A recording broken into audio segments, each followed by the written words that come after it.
Alright mud lovers, I'm not going mudlarking today, but I am going to do something equally awesome, and that is see my old friend John Webb. Now he's been mudlarking and treasure hunting and metal detecting for nearly 50 odd years, something like that, and he's had some amazing finds. So join me now while I have a chat with John, and he can tell us some amazing stories and show you some amazing finds that he's got in the form of all his photographs over the years. Let's go and meet John.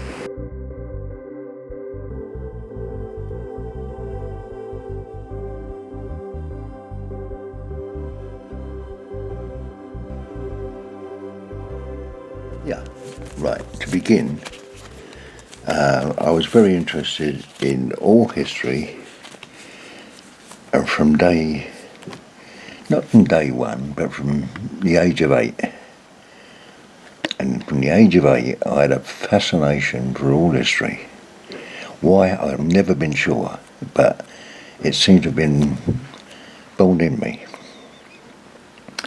And I loved everything I saw that was old, no matter what it was made of, no matter where it come from. If it was old, I loved it.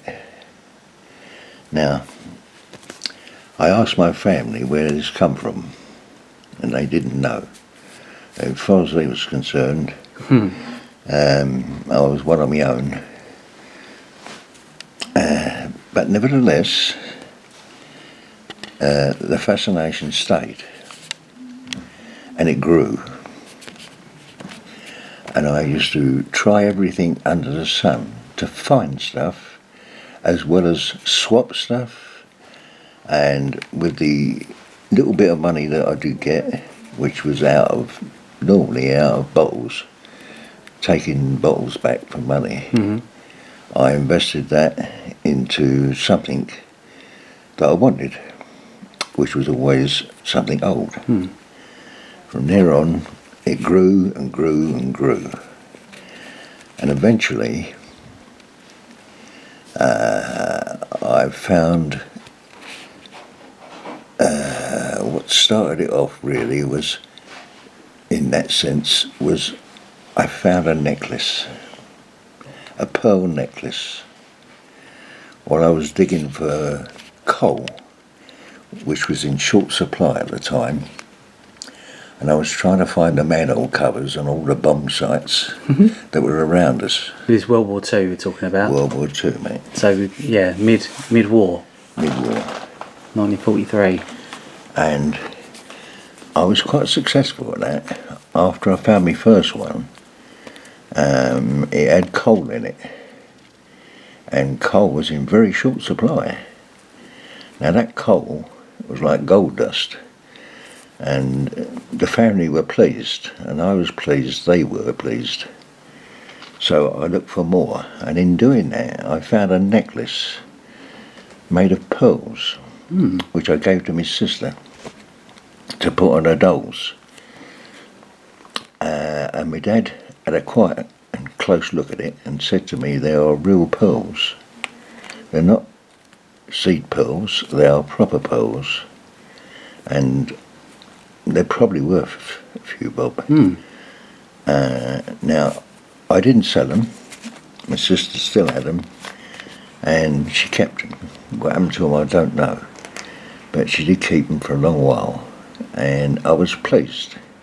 I'd found something in the soil while I was digging, and I thought, well, if this is in the soil, there might be other stuff to be got. And I started digging in earnest in different places, and most of it was debris. Bomb debris. All bomb debris, of which there was literally scores. And half buildings blown up, and bits of them left, and I searched them, and quite successfully. I found bits of stuff that really appealed. That encouraged me to go further on it, and I had the good fortune to meet all the rag and bone merchants around our way, and there was quite a few of them, and they said to me, you should come over to the dump, and you will find possibly stuff that you want. They didn't want it. They wanted lead, Right. rags, glass, stuff that was worth money at the time. And when they found something, I used to swap them with things that I'd found that they wanted. That sort of got things going until I found a sword complete. Really? It was a cutlass of 17th century, absolutely in lovely condition, and it had been tipped out of a dustbin lorry. No way. Yeah, and slipped down this slope. And This was on the dump? this is on a dump. Yeah. This is a dump that was very local to me, just up the top of my road. So you were searching the dump for items that they might want in hoping to trade? Yeah. Right. That's it. So that's what I did. And the second thing I found was a cannonball. And it was quite an heavy one. It must have been something like a 60-pounder. And I was really enthralled by that, by both of these things.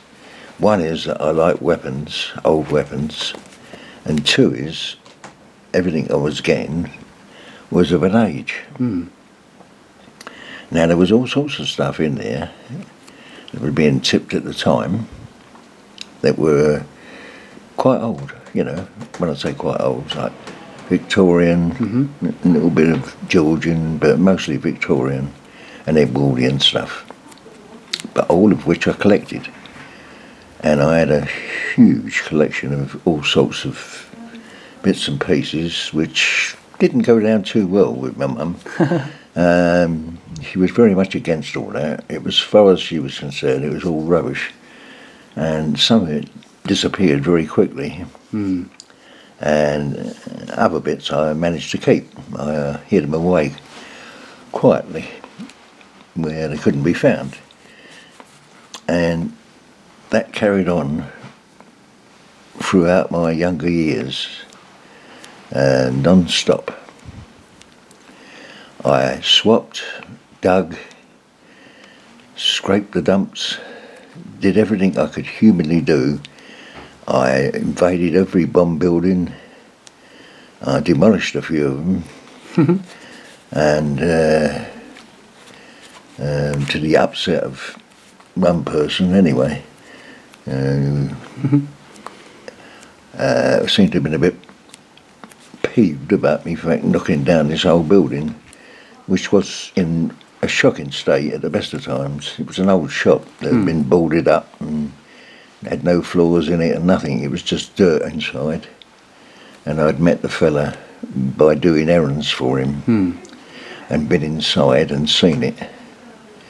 And he paid me, or give me, sovereigns to spend in the shop for his goods. Because he was elderly, wasn't he? And He was very elderly. and you were young, and he was sending you out to do some Very elderly. shopping. Right.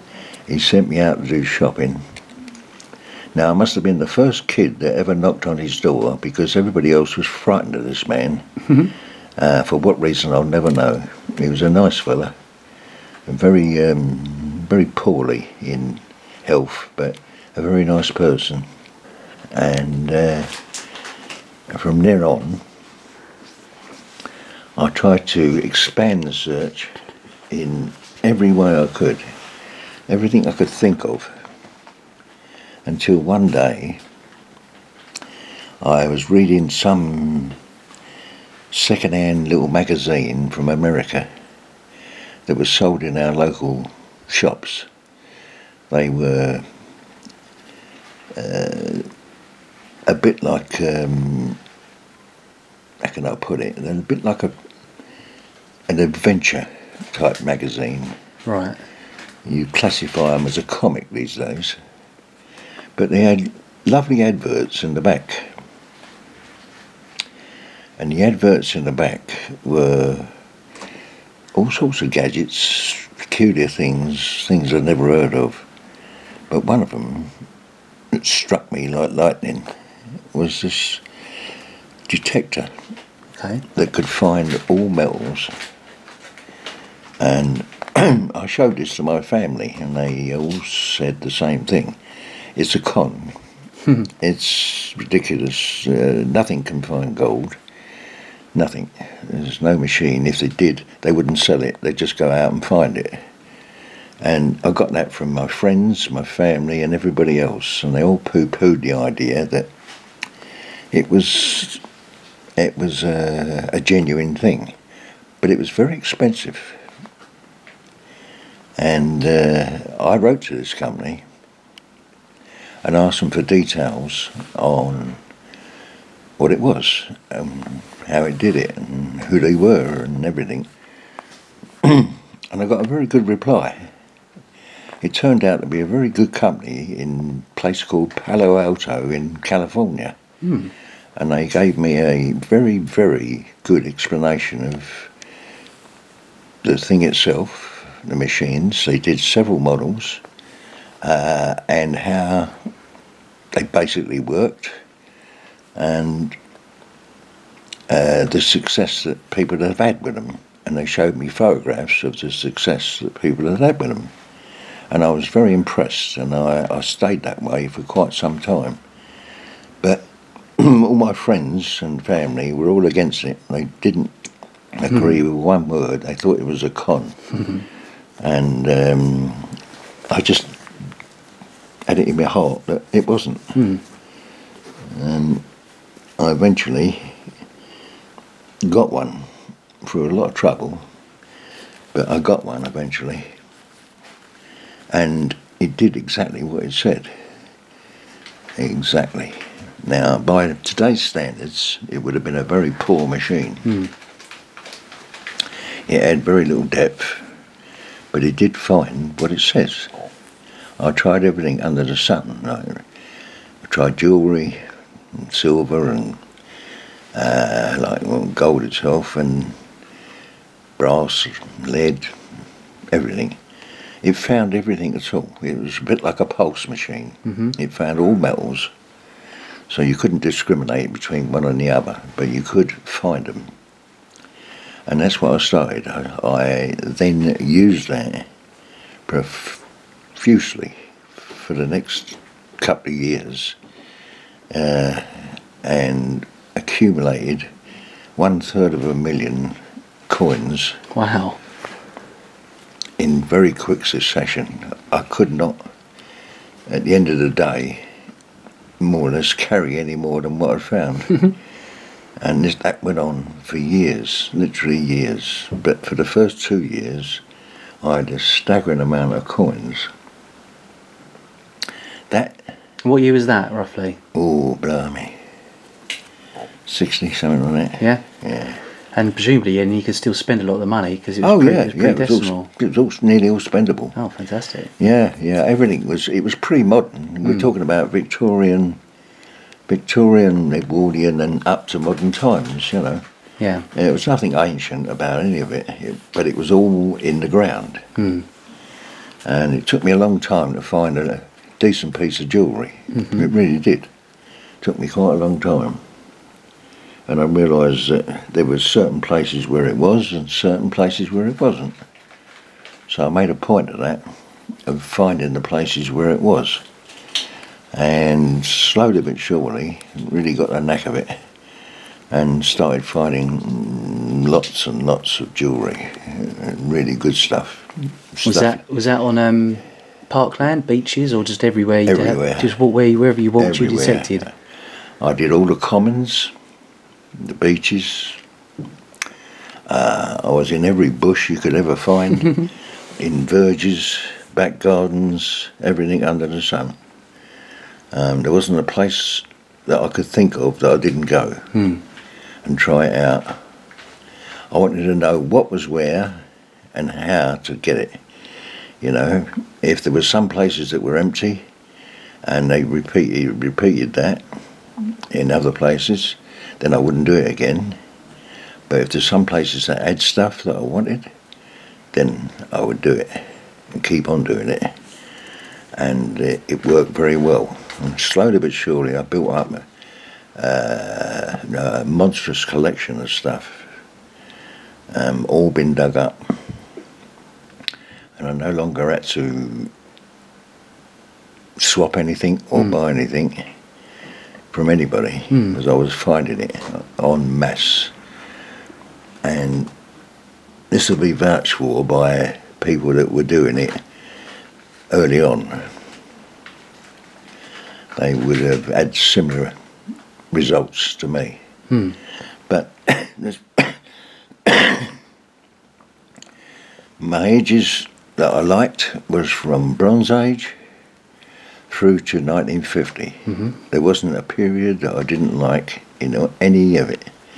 If I found something that was 1950, I was just as happy as if I found anything that was a Bronze Age item. It made no difference to me. It was all history. And history I love. I love history, always have done. My favourite subject at school was history, such as it was.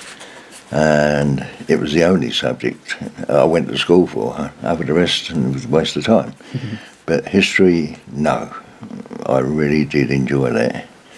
And I read everything I could read on history. I belonged to the library. We got sick of me coming in the door, borrowing books that all were on a similar subject in different ways. And it slowly but surely led me into different things. I looked for other ways of finding stuff. And I thought, well, if it's like this in the ground, what's it like in the water? So I had the good fortune to meet a fella called Fred Besh, who was a river diver, and he'd been very successful by doing what he did. He found Nelson's sword hilt. Oh, all right, yeah. And it was like 700 odd diamonds in it. Wow. And it was worth a fortune, plus the fact that it was solid gold. And I think it weighed about 8 or 9 ounces, something like that. Yeah. And he took me under his wing to teach me how to dive in these places. Now, you've got to remember that the visibility in rivers is normally nil. I'm not talking about nice clean rivers, we're talking about industrial rivers that are pretty bloody mucky. And they are non-visibility. You can't see a thing. The only way you know you're on the floor is when you feel it. You don't know which way you're facing, you don't know how to get from A to B or what to do about anything. You have to learn how to get to the place you just started from, which we devised a method of. And when the boats come over the top of your head, you had to lay dead still because they bounced you up and down. And you don't want to get caught in a propeller of any boat. So, And was it the Thames you were doing a lot of this on? this was on the Thames. Yeah. We did the Thames first. I got a grand initiation on that. After him telling me everything and showing me everything that I could do and had to do and what to be wary of and all the problems involved in it, he gave me a little gentle shove and I went straight off the bridge into the water. Wow. And I lost my face mask immediately. He came up and got caught on what turned out to be a bus stop. No way. Yeah, but I remember what he said about no panicking and how to breathe slowly and steadily and what to do if you get into trouble. And I followed all the rules that he'd given me and it worked. I got my face mask back on and I managed to get off the bus stop, which was obviously thrown in at some time. And had a very, very successful little search for as long as the tank lasted. Yeah. Now you had to guess how long you was underwater because you couldn't see the amount of oxygen you had left. So what I got him to do, because as he was on the side, and I was tethered to a rope so I knew which way to get home, he gave me a couple of tugs and told me that your air is running out. Right. Come home. We tried many places down the Thames in different areas, and they were all reasonably successful. And then we went to lakes, ponds, small rivers, everything under the sun. If it was wet, we went in it. And it seemed to work most places. There was a few places that were not so interesting, but most places were very interesting. You know, the amount of different stuff you found was colossal. For anybody that likes bottles, it's the place to be. You know, and if you like different artifacts, providing they're of a reasonable size, because you've got to be able to feel them rather than see them. Yeah. And he taught me how to do that successfully. And I used to come up with quite a bit of stuff. And no matter where we went, it was a very successful thing. That I loved. And I thought, well, that's wonderful. I combined that with me detecting. And then I combined that with the dump digging. And all three went together. So I was doing, at that time, I was doing the beaches, the river, dumps, diving, and thought, this is all fantastic. Is there anything else I can do that can add to it? Now, I'd always had a passion for finding raw gold. Not just gold items, but raw gold. And I found that there was a place in Scotland, or places in Scotland, where gold had been found in the past.